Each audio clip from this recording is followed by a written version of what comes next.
Hi guys, today I'll be doing my 20-week bump date.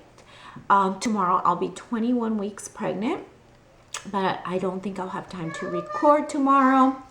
If you could hear my kids in the background, I'm sorry. I can't really film at night because it'll be dark at night, and that's the time my husband could take them out, but I just decided to put them in their room and close the door, but I could still hear them, so I'm sorry if you guys could hear them. So I went to my 20-week ultrasound on Monday, and I found out I'm having a baby girl, and I'm so excited because I really wanted a girl. It didn't really matter if it was a boy or a girl because I already had a boy and a girl, but I really wanted a girl. I wanted another little girl.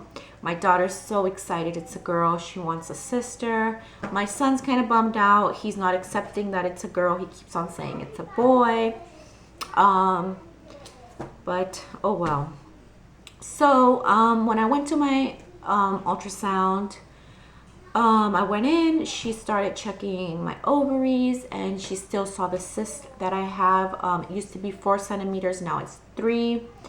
And then she asked me right after that if I wanted to know what I was having, and then she let me know I was having a girl. And then she was doing some measurements, and while she was doing the measurements on the screen, after she would measure something, it would calculate how many weeks the baby is. So when she was doing the calculations, I would see on the screen, it would say 18 weeks, 3 days. Mostly all the measurements she was doing, after that, it would say 18 weeks, 3 days. But I never thought anything about it. I was like, oh, the baby's probably a bit small and it's normal. That's what I thought. So after about 40 minutes, she tells me, you know what, I want you to go empty your bladder and come right back in, and we're going to put you in a different position because the baby's moving along, and see if I could get a better view of the baby. I was like, oh, okay. I never thought anything about it. So when I come back in, the ultrasound technician brought in my doctor, and I saw my doctor there, and I was like, oh, something's not right. If my doctor's here, something's not right. So I lay on my side, and the lady starts showing the doctor some things and say, oh, look, see, this is what I'm talking about. Do you see it? And the doctor's all like, yeah. So then the doctor's like, because she saw that on my face that I looked concerned, and she's like, oh, wow, we're looking at the umbilical cord, and the umbilical cord is supposed to have 2 arteries and 1 vessel, and you only have 1 artery and 2 arteries and 1 vein, I think. Yeah, so she said I had 1 artery and 1 vein. So she said that could, sometimes that means the baby has a birth defect, or some babies are born with birth defects. Some babies are just born normally. So she goes to the computer and looks up my NT lab results, like the ones that you do when you're 12 weeks and 15 weeks. She looked at the blood work, and she told me that everything looked good. It didn't look like the baby had Down syndrome or the other birth defects. But she told me that there's this number.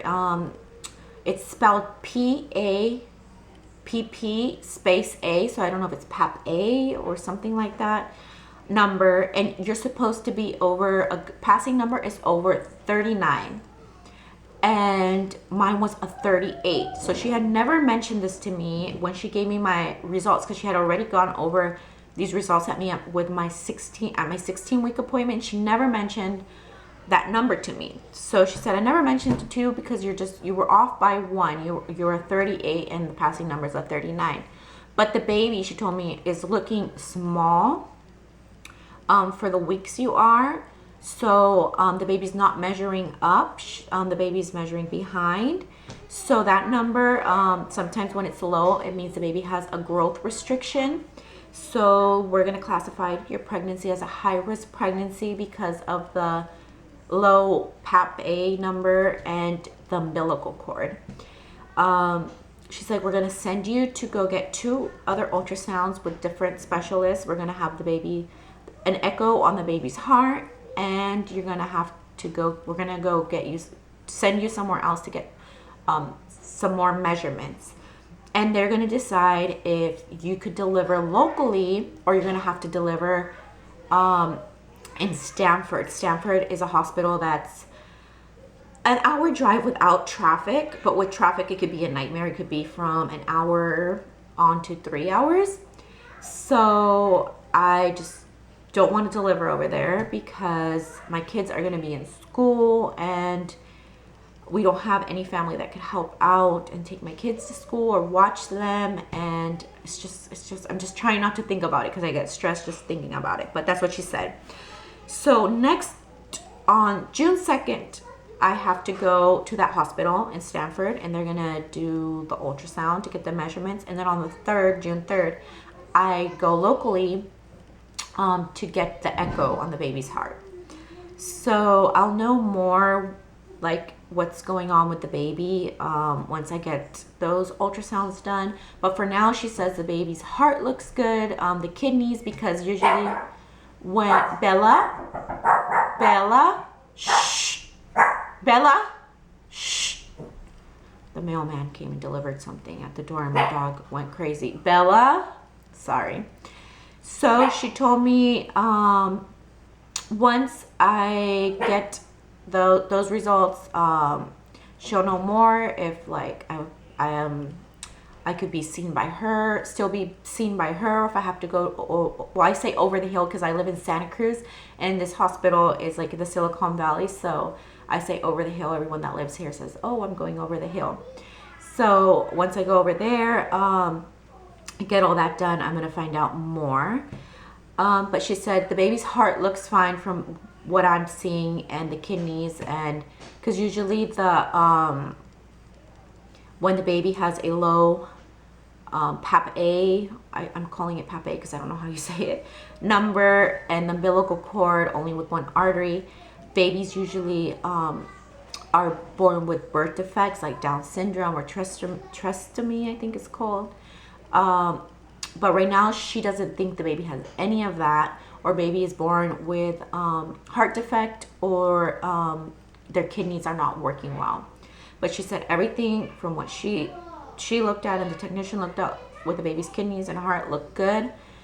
But the growth, she's more concerned about the baby's growth. So she told me that with growth restrictions, you sometimes have to end up having the baby premature emergency C-section, and the baby would have to be in the NICU for a while. So she said that if it's gonna be okay for her to still be seeing me, she's gonna be doing regular ultrasounds to check the growth of the baby and just keep an eye on me. So she has classified me as a high-risk pregnancy because I also have the gestational diabetes. So it's been a nightmare for me these couple of days. I just want to get to those appointments and hopefully everything's fine, because the baby's moving. She's really active. So I feel fine when I feel the baby moving because it like makes me feel like the baby's fine. But yeah, that's what's been happening. For symptoms, haven't had any symptoms. I've been feeling great, just a bit stressed. And that's pretty much it. I haven't had any cravings. I'm still 178, so I've only gained a total of 3 pounds. And yeah, that's pretty much it. I'm going to be doing a baby buy video next, because I bought a couple of items for the baby, and I'll be doing that next. So I'm going to show you guys my belly. Let's see if I can get it in the video. Let's see. So there's my belly. So I'll see you guys next week, and if I find out anything more, I'll let you guys know. If you guys have ever experienced this in your pregnancy, the one artery or the growth restriction, please let me know how everything came out, and leave me a comment down below. Okay, thank you guys. Please subscribe. Bye.